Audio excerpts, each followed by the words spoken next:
Kawasan Anjungan Pantai Losari memasuki babak baru dalam penataan sistem perparkiran. Hal ini ditandai dengan penandatanganan kerjasama antara Perumda Parkir Makassar Raya dan Dinas Pariwisata Kota Makassar. Direktur Utama Perumda Parkir Makassar, Adi Rashid Ali menegaskan, penataan ini bertujuan menjadikan Anjungan Pantai Losari sebagai destinasi wisata yang aman, nyaman, dan tertata, sekaligus memperkuat citra Makassar sebagai Crown City dan Waterfront City. Ia menjelaskan, sistem parkir ini akan diperketat dengan penggunaan pintu masuk, gate in, dan pintu keluar gate out resmi. Skema yang diterapkan yakni satu pintu masuk utama dan dua pintu keluar. Selain itu, diterapkannya tarif parkir flat atau sekali bayar per hari guna mencegah pungutan liar yang selama ini dikeluhkan pengunjung. Adapun rincian tarif yang berlaku yakni sepeda motor Rp3.000 dan mobil Rp5.000. Dapat melaksanakan PKS, perjanjian kerjasama dengan pihak Dinas Pariwisata, dan insya Allah kami dari Perumda Parkir akan bekerja keras, akan menjadikan Anjungan Pantai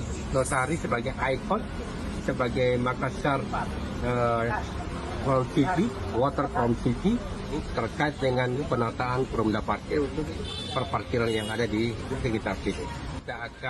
Intinya kita akan bikin marka-marka perparkiran. Selama kita masuk sini, perparkiran akan lebih tertata. Nggak ada lagi preman-preman mungkin. Adi Rashid Ali memastikan dengan sistem tersebut pengunjung tidak lagi terganggu dengan kehadiran juru parkir liar maupun oknum yang memanfaatkan kawasan tersebut. Seluruh area mulai dari pintu masuk hingga ujung Anjungan Pantai Losari akan difungsikan sebagai kantong parkir resmi. Penataan ini diharapkan mampu menghilangkan kesemrawutan kendaraan yang selama ini parkir di bahu jalan maupun di lokasi yang tidak semestinya, serta meningkatkan kenyamanan wisatawan. Informasi selengkapnya dapat Anda baca di portal berita kami rri.co.id dan jangan lupa untuk mendownload aplikasi RRI Digital di Play Store.